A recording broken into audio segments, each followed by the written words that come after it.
and welcome to SPMIS Academy. Today we will analyze important newspaper articles of 12th September 2020.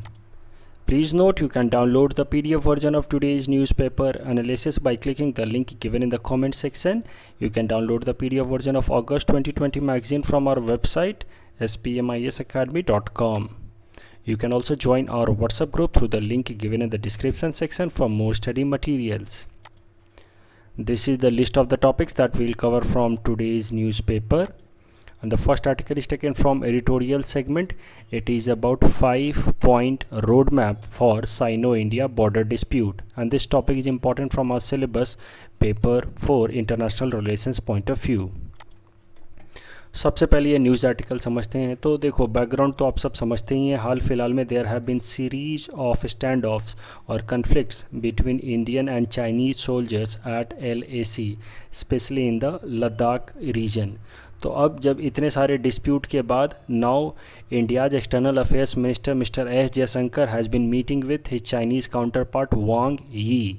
आप सबको तो पता ही है, मैंने भी बताया था कि SCO संघाई कोऑपरेशन ऑर्गेनाइजेशन के अंदर फॉरेन मिनिस्टर्स की मीटिंग चल रही है और वहाँ पे इस SCO मीटिंग के साइडलाइंस में इंडिया और चाइना के फॉरेन मिनिस्टर्स की मीटिंग हुई और जहाँ पे 5 बेसिक पॉइंट्स फाइनलाइज किए गए हैं। सो इसको आपको एज इट इज़ याद कर लेना है as heading 5-point road map. This is the official nomenclature given to this agreement और understanding between India's and China's external affairs minister. This 5-point road map to defuse border tensions. तो future में कभी भी LAC पे तो कोई tension हो Indian and Chinese soldiers के बीच में तो उसको कैसे डिफ्यूज़ करना है, उसके लिए 5-point road map lay down किया गया है और वो 5 पॉइंट है।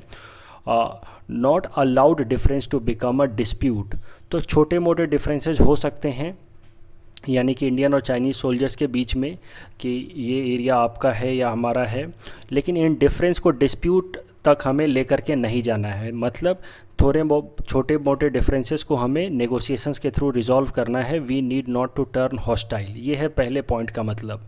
That means not allowed to turn difference to become dispute. दूसरा पॉइंट है respect all existing boundary agreements. तो इंडिया और चाइना के बीच में कई सारे पहले से ही बाउंड्री अग्रीमेंट्स फाइनलाइज की जा चुकी हैं in order to resolve any tensions और हॉस्टिलिटी बिटवीन द सोल्जर्स, लेकिन हम उन बाउंड्री एग्रीमेंट्स का रेस्पेक्ट नहीं करते हैं और इस कारण से ही डिस्प्यूट्स हो जाते हैं। उसके अलावा तीसरा पॉइंट है maintain proper distance between troops of India and China. तो इंडियन और चाइनीज़ ट्रूप्स के बीच में एक अच्छी खासी डिस्टेंस या गैप रखी जाएगी ताकि फ्यूचर में किसी भी कन्फ्लिक्ट को अवॉइड किया जा सके। And fourth, use all existing dialogue mechanism to diffuse tensions on the border. तो already we have certain platforms, जैसे कि दोनों साइड के DGMO directorate general of military operations की टाइम टू टाइम मीटिंग होते रहती है, बातें होती रहती हैं थ्रू टेलीफोन लाइन। उसके अलावा नेशनल सिक्योरिटी एडवाइज़र्स के लेवल पे भी एक प्लेटफॉर्म सेट किया गया है। उसके अलावा एक अग्रीमेंट साइन किया गया है इंडिया और चाइना के बीच में जिसका नाम है बॉर्डर डिफेंस कोऑपरेशन अग्रीमेंट, जिसमें ये सारी बातें लिखी गई हैं कि अगर फ्यूचर में कभी डिस्प्यूट हो बॉर्डर टेंशंस को लेकर के, बॉर्डर इश्यूज़ को लेकर के, तो उसको कैसे रिजॉल्व करना है। तो ये जो चौथा पॉइंट है वो यही कह रहा है कि जो हमारे एग्जिस्टिंग मैकेनिज़्म हैं उन सब का हमें इस्तेमाल करना है टू डिफ्यूज टेंशन। और पांचवा है develop new confidence building measures. तो नए नए मेथड्स लेकर के आए, न्यू मैकेनिज्म्स लेकर के आए ताकि दोनों साइड्स के बीच में कॉन्फिडेंस बिल्ड हो और कोऑपरेशन बिल्ड हो, कोऑर्डिनेशन बिल्ड हो रादर दैन हैविंग हॉस्टिलिटी। तो ये जो फोर्थ पॉइंट है वो बहुत इंपॉर्टेंट है कि जो हमारे एग्जिस्टिंग डायलॉग मैकेनिज्म हैं हम उसका इस्तेमाल करें। अक्सर होता क्या है कि थोड़े बहुत भी टेंशंस होते हैं तो पुराने जो हम मैकेनिज्म ऑलरेडी इस्टेब्लिश कर चुके हैं in order to diffuse tensions at the border, हम उसका इस्तेमाल नहीं करते हैं। तो ज़रा समझते हैं कि सबसे इम्पॉर्टेंट एग्जिस्टिंग डायलॉग मैकेनिज्म है क्या। अभी तक जो इंडिया और चाइना के बीच में सबसे इम्पॉर्टेंट डायलॉग मैकेनिज्म स्टैब्लिश किया गया है वो है बॉर्डर डिफेंस कोऑपरेशन अग्रीमेंट। ये अग्रीमेंट साइन हुआ था between India and China in October 2013 under Manmohan Singh government. तो देखो इस बॉर्डर डिफेंस कोऑपरेशन अग्रीमेंट में दोनों ही कंट्रीज़ ने कुछ बेसिक अग्रीमेंट्स फाइनलाइज किए थे, कमिटमेंट्स किए थे एक दूसरे को। पहला कमिटमेंट था to follow maximum self restraint, यानी कि हम किसी भी कंडीशन में एक दूसरे पे अटैक नहीं करेंगे।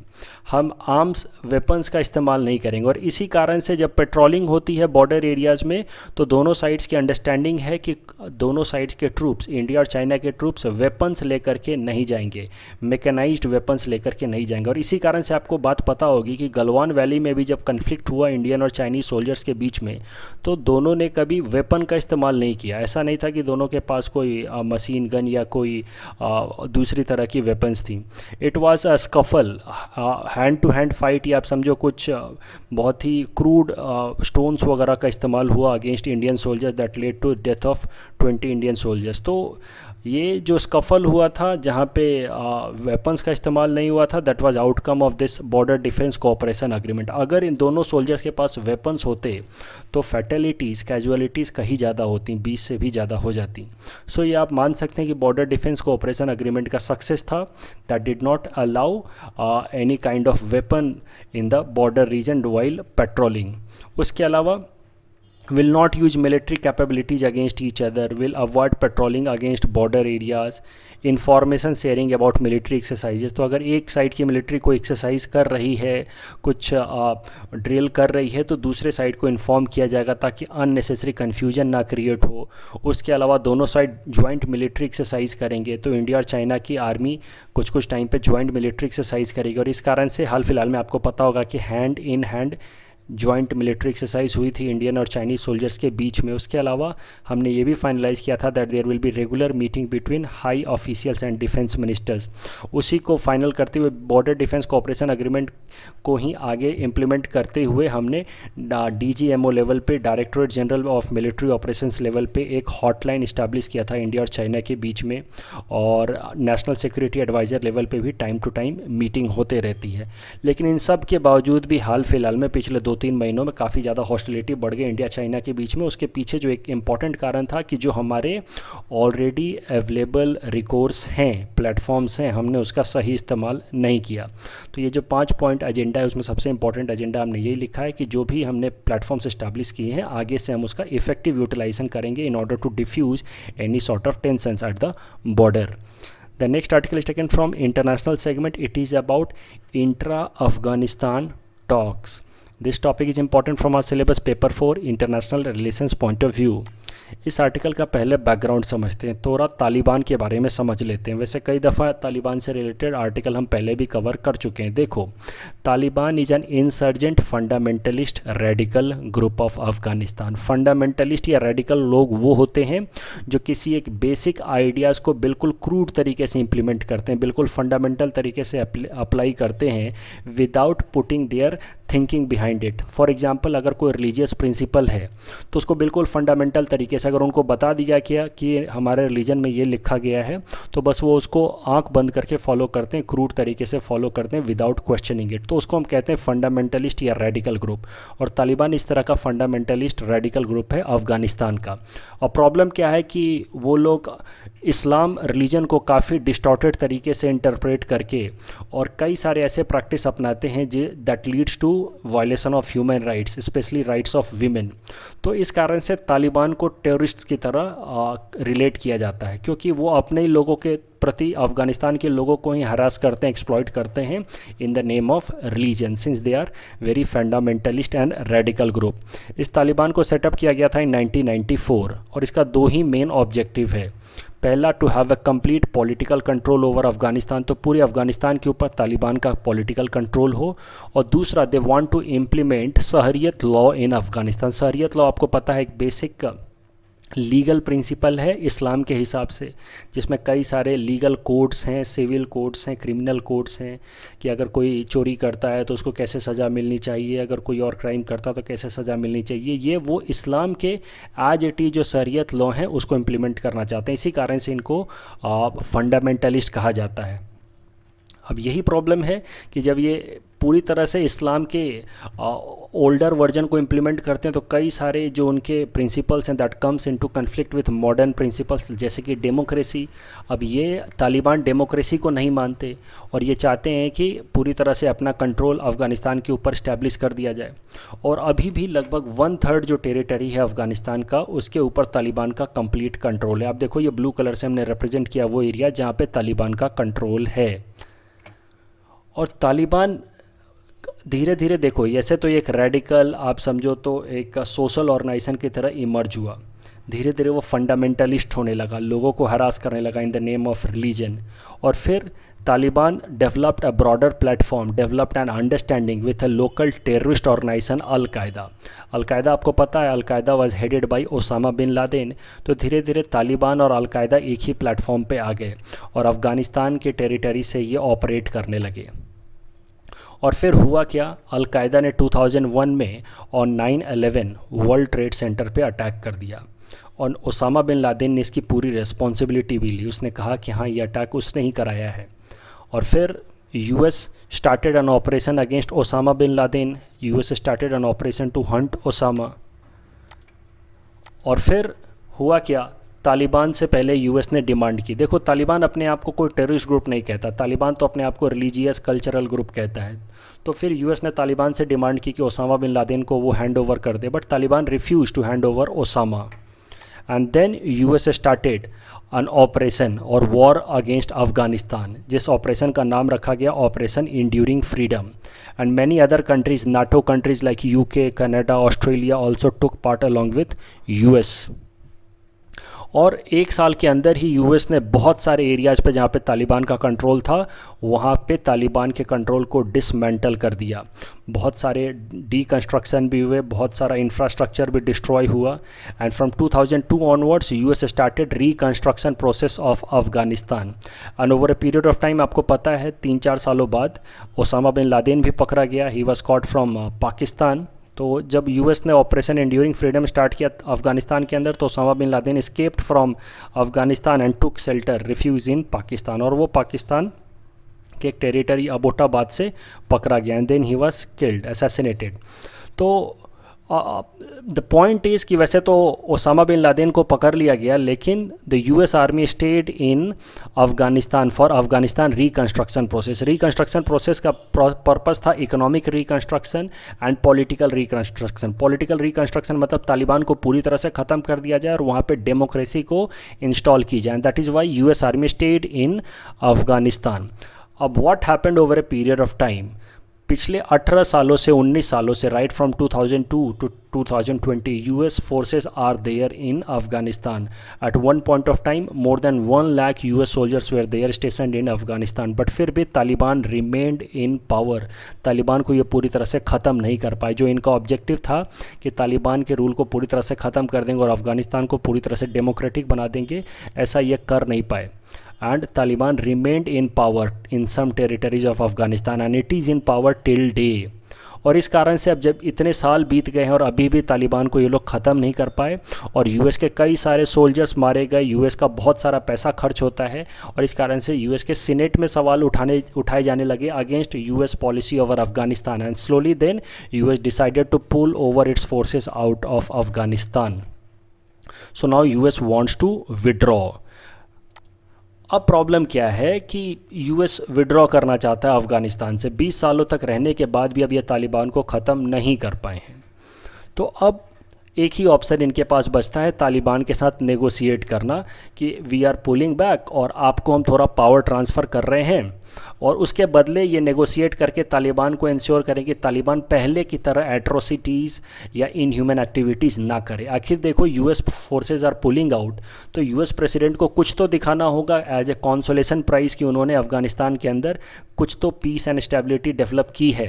सो अब देखो पूरी तरह से तालिबान को तो ये ख़त्म कर नहीं पाए। तो now what they are planning, what US is planning कि तालिबान के साथ नेगोशिएट किया जाए और तालिबान को एक फंडामेंटलिस्ट ग्रुप से थोड़ा मॉडरेट बनाया जाए, तालिबान के अंदर भी थोड़ी डेमोक्रेटिक प्रिंसिपल्स लाई जाए और उसके साथ डील साइन करके उसको इन ह्यूमन प्रैक्टिसेस करने से रोका जाए। तो जाकर के वो दुनिया को दिखा सकते हैं कि हम 20 साल रहे अफगानिस्तान में और हमने तालिबान को चेंज कर दिया। सो now US has change it's narrative. अब वो कहता है कि हम अफगानिस्तान के अंदर तालिबान को ख़त्म करने नहीं गए थे, हम तालिबान को चेंज करने गए थे। And we were there to make them more democratic, more human, more accommodative. तो अब ये है नैरेटिव यूएस का और इस पर्पस से अब यूएस को धीरे धीरे पुल आउट करना है इसके फोर्सेस को आउट ऑफ अफगानिस्तान। और इस पर्पस से ही यूएस प्रेसिडेंट डोनाल्ड ट्रंप ने एक स्पेशल रिप्रेजेंटेटिव को अपॉइंट किया जिनका नाम है Zalmay Khalilzad. Special representative from US side to negotiate with Taliban. अब तालिबान के साथ बात चल रही है कि आप अपने इस फंडामेंटलिज्म को छोड़ दो, आप थोड़ा मॉडरेट अप्रोच लो and come in power in Afghanistan, start taking steps in the process of governance in Afghanistan. और इस पर्पज़ से जालमई खलीलजाद साहब को अपॉइंट किया गया by Donald Trump. And finally एक नेगोशिएशन हुई यूएस और तालिबान रिप्रेजेंटेटिव्स के बीच में इन दिस ईयर फरवरी 2020।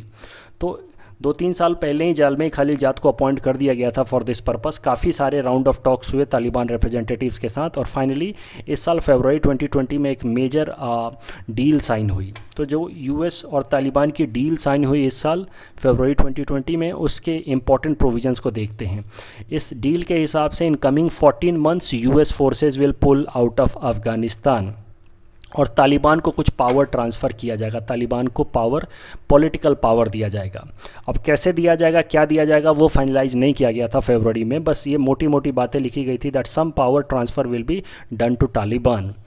और उसके बदले में in return Taliban has made a number of progressive promises like it will support women rights, it will support women education. तो ये सारी चीज़ें जिसके लिए पहले तालिबान इनफेमस था, नोटोरियस था वीमेन के अगेंस्ट एट्रोसिटीज़ के लिए, अब वो सारी चीज़ें तालिबान प्रॉमिस कर रहा है in return of some power sharing with Afghanistan government. तो अब करंट न्यूज़ पे आते हैं। आज का न्यूज़ क्या है, जब आज का हेडिंग ही मैंने आपको दिखाया, intra Afghanistan talks starts today. तो आज का न्यूज़ समझते हैं। देखो, अब पहले तो यूएस ने, अमेरिका ने तालिबान के साथ नेगोशिएशन किया। अब अमेरिका ने अपने तरफ से कुछ कमिटमेंट कर दिया कि वो तालिबान को पावर देंगे। अब पावर तो अफ़गानिस्तान गवर्नमेंट के साथ तालिबान को शेयर करना है। अफ़गानिस्तान गवर्नमेंट वहाँ पे पावर में, यूएस तो है नहीं, तो US was negotiating on behalf of Afghanistan government कि हम आपको अफ़गानिस्तान गवर्नमेंट के साथ कुछ पावर शेयर करने का मौका देंगे। लेकिन एक्चुअली कौन सी पावर शेयर होंगी, किस तरीके से अफ़गानिस्तान गवर्नमेंट और तालिबान के बीच में पावर शेयर होगी, ये बात उस टाइम में फाइनलाइज नहीं हुई थी। तो आज से जो ये टॉक्स स्टार्ट हुई हैं, दैट विल डिटरमाइन कि अफ़गानिस्तान गवर्नमेंट और तालिबान के बीच में किस तरह से पावर शेयरिंग होगा। पावर शेयरिंग अरेंजमेंट को आज के बाद, आज की इस मीटिंग में डिसाइड किया जाएगा। ये मीटिंग काफ़ी टाइम तक चल सकती है, काफ़ी दिनों तक चल सकती है। This meeting is going on in Doha city of Qatar.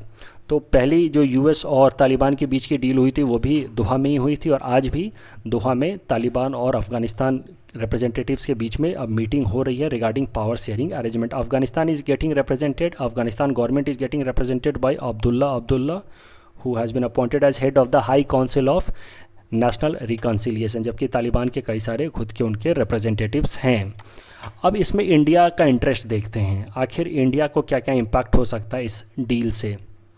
तो देखो, इंडिया का स्टैंड शुरू से ही तालिबान को लेकर के पूरी तरह से क्लियर था कि तालिबान एक तरह का टेररिस्ट ग्रुप है और तालिबान के साथ किसी भी तरह का नेगोशिएशन नहीं होना चाहिए, तालिबान के साथ कोई भी पावर शेयरिंग नहीं होनी चाहिए। अगर तालिबान को पॉलिटिकल प्रोसेस में आना है, तालिबान को if we want some power, तो तालिबान को वायलेंस छोड़ करके, टेररिज्म छोड़ करके तालिबान को इलेक्शन लड़ना होगा and then only Taliban can come in power. ये है साफ साफ इंडिया का स्टैंड। लेकिन प्रॉब्लम क्या है कि इंडिया का जो कंट्रोल है वो तालिबान पॉलिटिक्स के ऊपर या अफ़गानिस्तान पॉलिटिक्स के ऊपर थोड़ा कम है। इंडिया तो अफ़गानिस्तान गवर्नमेंट को सपोर्ट करता रहा है।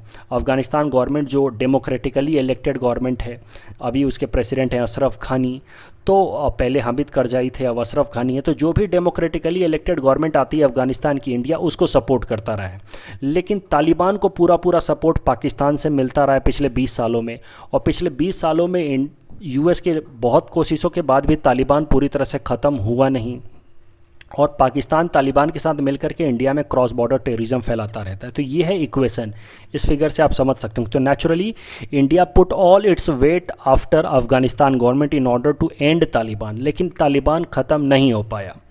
और इंडिया का ये जो ऑब्जेक्टिव था कि तालिबान को पूरी तरह से ख़त्म कर दें और अफ़गानिस्तान गवर्नमेंट के साथ एक प्रॉपर कोऑर्डिनेशन बिल्ड करें, ताकि पाकिस्तान को बीच में ही सैंडविच कर दिया जाए। अगर दोनों साइड में, एक तरफ हमारा कंट्री, हमारा टेरिटरी हो गया और दूसरी तरफ अफ़गानिस्तान के अंदर तालिबान ख़त्म हो जाए, तो Afghani government will be in complete coordination with India. Then Pakistan का जो ओवरऑल मोटिव है to promote cross border terrorism in Jammu and Kashmir, वो कभी सक्सेसफुल नहीं हो पाएगा। ये इंडिया की पॉलिसी रही थी। लेकिन इसके लिए सबसे इंपॉर्टेंट है तालिबान को ख़त्म करना, जो हो नहीं पाया। US could not do it in last 19 years. तो ये है इंडिया के लिए चैलेंज। अब देखो इंडिया तो हमेशा से यही स्टेटमेंट देता रहा है, कई दफ़ा हमने ये स्टेटमेंट दिया है भारत सरकार ने, आपको भी एग्जाम में लिखना है that a solution in Afghanistan can be only Afghan owned and Afghan led peace process। तो अगर इसको आप डिकोड करो इस स्टेटमेंट का, तो सरल मतलब है डेमोक्रेसी, कि अगर तालिबान को पावर चाहिए तो वो वायलेंस छोड़ें और चुपचाप आकर के इलेक्शन में पार्टिसिपेट करें। तो इंडिया ऑलवेज वांटेड दिस, लेकिन ऐसा हुआ नहीं। And this means, as I told you, India always wanted democratically elected government and no direct power to Taliban. But this could not happen. And now US forces are pulling out of Afghanistan and giving or sharing some power with Taliban. तो अब India के लिए क्या क्या challenges आ सकते हैं because of this? सबसे पहला चैलेंज आएगा कि Taliban political control in Afghanistan will become stronger. अब अफगानिस्तान के अंदर तालिबान और ज़्यादा पावरफुल हो जाए क्योंकि यूएस इज़ पुलिंग बैक, और तालिबान के स्ट्रांग होते ही पाकिस्तान को और ज़्यादा सपोर्ट मिल जाएगा। And with help of this nexus, Pakistan Taliban nexus, Pakistan can promote more cross border terrorism in Kashmir region. दूसरा प्रॉब्लम होगा कि now US is pulling out. जब यूएस पुल आउट हो जाएगा, एक मेजर पावर पुल आउट हो जाएगा, तो यहाँ पे एक वैक्यूम क्रिएट होगी और there is a quite larger scope for China to enter into Afghanistan politics, क्योंकि यूएस फोर्सेस बाहर चले जाएंगे और चाइना पाकिस्तान की मदद से उसका इन्फ्लुएंस अफगानिस्तान पॉलिटिकल प्रोसेस में डेवलप करेगा। वैसे ही चाइना ईरान के अंदर काफ़ी पॉलिटिकली स्ट्रांग होता जा रहा है। ईरान के साथ चाइना ने $400 बिलियन की एक डील साइन की, और उसके एक दिन बाद ही आपको पता है कि इंडिया को चाबहार जाहेदान रेल प्रोजेक्ट से बाहर निकाल दिया गया। तो इंडिया का जो पूरा का पूरा प्लान था कि अफ़गानिस्तान के अंदर एक डेमोक्रेटिकली इलेक्टेड गवर्नमेंट लाया जाए, तालिबान को ख़त्म कर दिया जाए, अफ़गानिस्तान के साथ जब हमारा बेहतर कोऑर्डिनेशन हो जाएगा तो हम ईरान की मदद से ये जो रेलवे प्रोजेक्ट है चाबहार पोर्ट तो हम बिल्ड कर ही रहे हैं, and with help of this Chabahar Zahedan rail port and then from Zaranj Delaram highway हम अफ़गानिस्तान के अंदर एक्सेसिबिलिटी बना देंगे। So we will have direct accessibility to Afghanistan by passing Pakistan, and we will have a close coordination, India will have close coordination with Iran and Afghanistan. और इस तरीके से जब ये सारी गवर्नमेंट प्रो इंडिया होंगी तो पाकिस्तान को हम आइसोलेट कर पाएंगे इस रीजन के अंदर। ये इंडिया की एक बड़ी पॉलिसी थी, फॉरेन पॉलिसी थी, टू सैंडविच पाकिस्तान। ऐसे ही आपको लिखना एग्जाम में, वो बहुत हद तक अनफुलफिल्ड होती हुई दिख रही है। अब US forces is pulling out, Taliban is becoming more powerful, China is already in Iran, and now China will be in Afghanistan also after pull out of US, and India's policy regarding Iran and Afghanistan in order to sandwich Pakistan is going to, or at least appears to be, failing.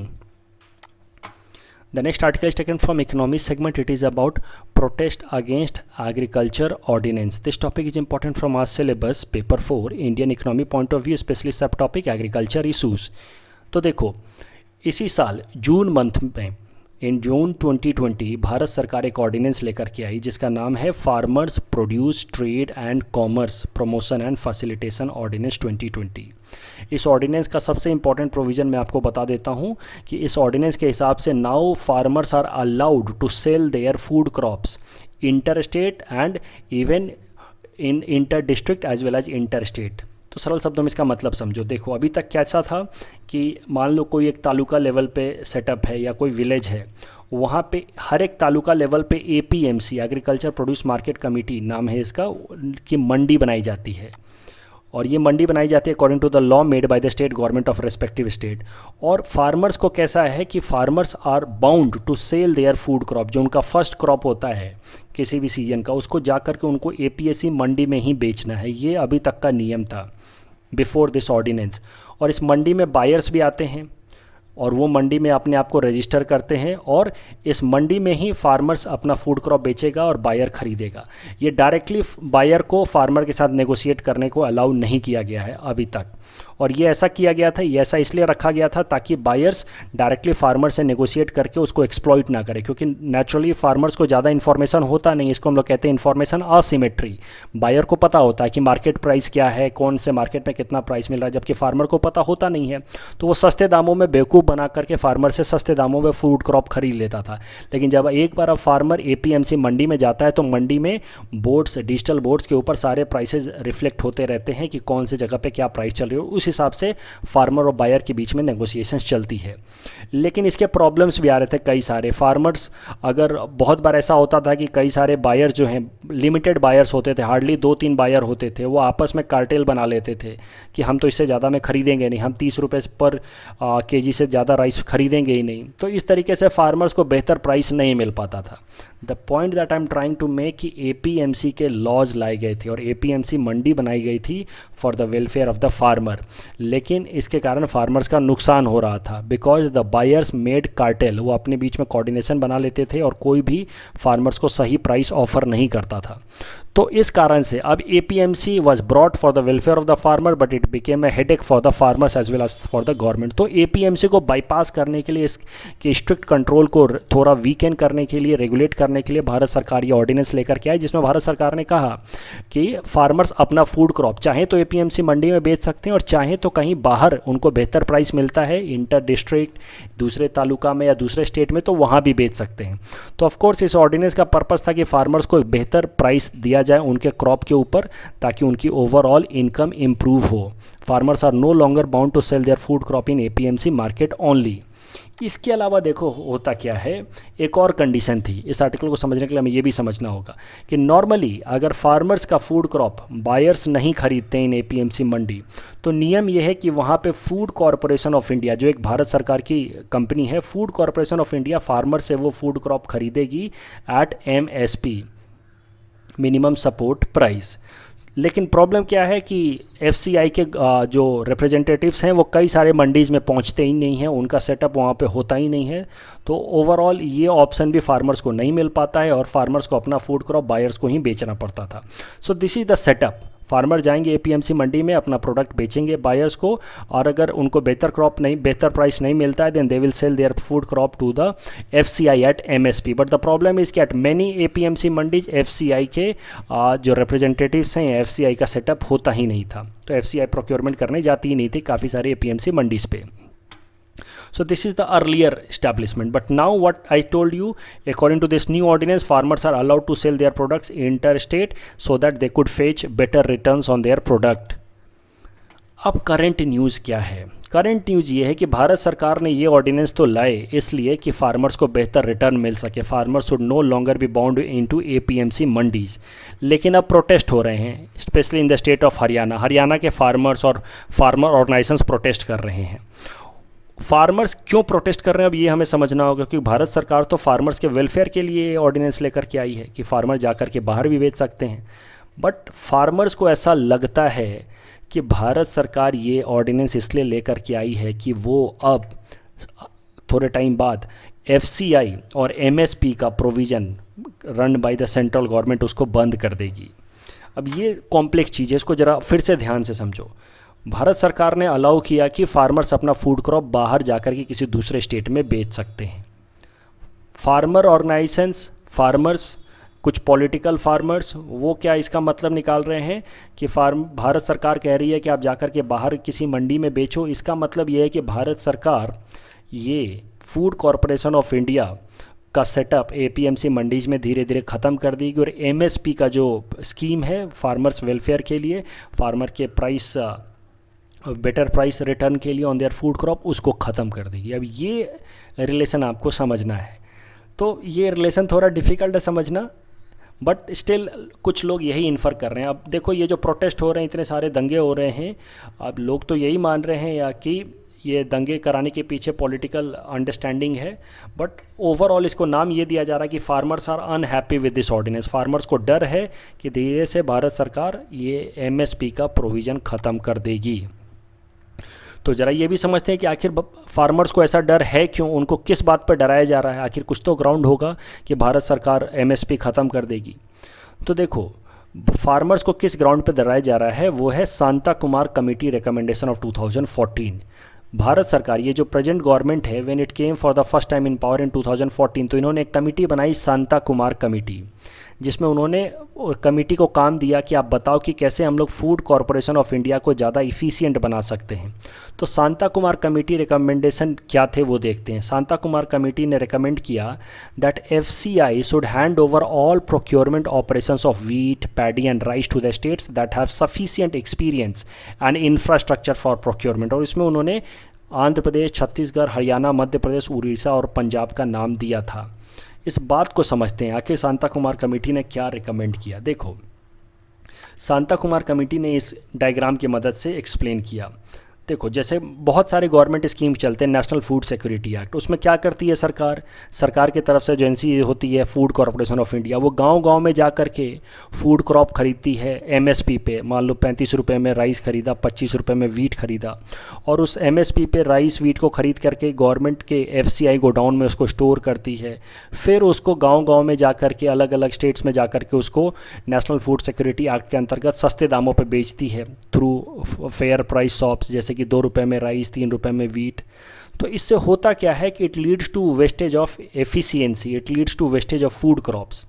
कैसे ज़रा देखते हैं। देखो, एक state से, यहाँ पे देखो, पंजाब से या राजस्थान से FCI अनाज को ख़रीदेगी और उसको ख़रीद के स्टोर करेगी, फिर वापस किसी दूसरे स्टेट में, कर्नाटका में जा कर के उसको देगी गरीबों को। तो इस पे ये देखो कितना लंबा प्रोसेस है, एक जगह ख़रीदने का, फिर स्टोर करने का। तो ख़रीद करके स्टोर करने के प्रोसेस में कई सारा अनाज जो है, इस तरह के वीट और राइस ग्रेन ख़राब हो जाते हैं। तो हमारे देश में एक बहुत प्रॉब्लम है, FCI के गोडाउन अनाज से भरे हुए हैं और FCI के पास बहुत सारा साइंटिफिक स्टोरेज कैपेसिटी है नहीं, तो इस तरह के अनाज ख़राब हो जाते हैं परे परे ओपन एरियाज़ में, चूहे खा जाते हैं, बारिश से ख़राब हो जाते हैं। और ये प्रॉब्लम होता क्यों है? Mainly because of this provision कि हर APMC मंडी में FCI का गोडाउन होगा, वो FCI खरीदेगा, उसको स्टोर करेगा सेंट्रल लेवल पे, क्योंकि FCI तो सेंट्रल गवर्नमेंट की एजेंसी है, फिर उसको अलग अलग स्टेट में डिस्ट्रीब्यूट कराएगा। शांता कुमार कमेटी ने इस प्रॉब्लम को रिजॉल्व करने के लिए कहा कि जिस जिस स्टेट के पास अपनी बेहतर कैपेबिलिटी है, इंफ्रास्ट्रक्चर है, जैसे आंध्र प्रदेश, छत्तीसगढ़, हरियाणा, मध्य प्रदेश, उड़ीसा, पंजाब, ये स्टेट अपने अंदर ही, ये स्टेट गवर्नमेंट ये प्रोक्योरमेंट की रिस्पॉन्सिबिलिटी ले ले रादर देन FCI। तो स्टेट गवर्नमेंट प्रोक्योरमेंट की रिस्पॉन्सिबिलिटी ले लेगी तो क्या होगा? मान लो हरियाणा स्टेट गवर्नमेंट को ये प्रोक्योरमेंट की रिस्पॉन्सिबिलिटी ले ली जाती है according to Shanta Kumar recommendation, तो फिर हरियाणा गवर्नमेंट ही प्रोक्योर करेगी और अपने लोगों को बांटेगी। तो ये पूरे इंडिया लेवल पे ये क्रॉप का मूवमेंट नहीं होगा, FCI के गोडाउन में स्टोर करना, फिर अलग अलग स्टेट में बंटवाना, वो नहीं होगा। तो that will reduce the wastage, that will promote efficiency. तो that was the purpose of Shanta Kumar committee's recommendation. लेकिन फार्मर्स इसका मतलब ये निकालते हैं, फार्मर्स के कुछ ऑर्गेनाइजेशंस इसका मतलब ये निकालते हैं कि शांता कुमार कमेटी ने ये कहा था कि धीरे धीरे भारत सरकार को MSP ख़त्म कर देना चाहिए, फूड कॉरपोरेशन ऑफ इंडिया को ख़त्म कर देना चाहिए, ये उसका वो मतलब निकालते हैं। और जब अब भारत सरकार ये ऑर्डिनेंस लेकर के आई कि देखो समरी में देखते हैं भारत सरकार क्या ऑर्डिनेंस लेकर के आई कि farmers can sell their product inter state also. अब ये बिल्कुल एक अपने आप में अलग बात है। उसका मतलब क्या निकाला गया कि भारत सरकार धीरे धीरे MSP ख़त्म कर देगी और इस कारण से फॉर्मल प्रोटेस्ट स्टार्ट हो गया। दे fear that this is the first step towards implementation of Shanta Kumar committee's recommendation. और शांता कुमार कमेटी ने भी कभी ये नहीं कहा था कि MSP को ख़त्म कर दो। शांता कुमार कमेटी ने खाली ये कहा था कि जिस स्टेट के पास इंफ्रास्ट्रक्चर है, कैपेबिलिटी है, उन स्टेट्स को अपनी प्रोक्योरमेंट की रिस्पॉन्सिबिलिटी खुद ही ले लेनी चाहिए। वो इंट्रा स्टेट यानी कि with in the state he procure करें और लोगों को दें, रादर देन पूरे इंडिया लेवल पे जो FCI प्रोक्योर करती है और बांटती है, उससे फूड का वेस्टेज होता है। तो ये सारी चीज़ें हैं, they are difficult to relate, but इसमें काफ़ी सारा पॉलिटिकल एंगल भी है और फार्मर्स को एजिटेट किया जा रहा है with some vested political interest. Let us see some PT specific points that came in the newspaper today. First is Living Planet Report 2020. This is published by World Wildlife Fund, WWF. According to it, there has been reduction of 68% in the global wildlife population between 1970 and 2016. Second is Rajiv Mehrishi Committee. This Rajiv Mehrishi committee will be chaired by Rajiv Mehrishi, of course.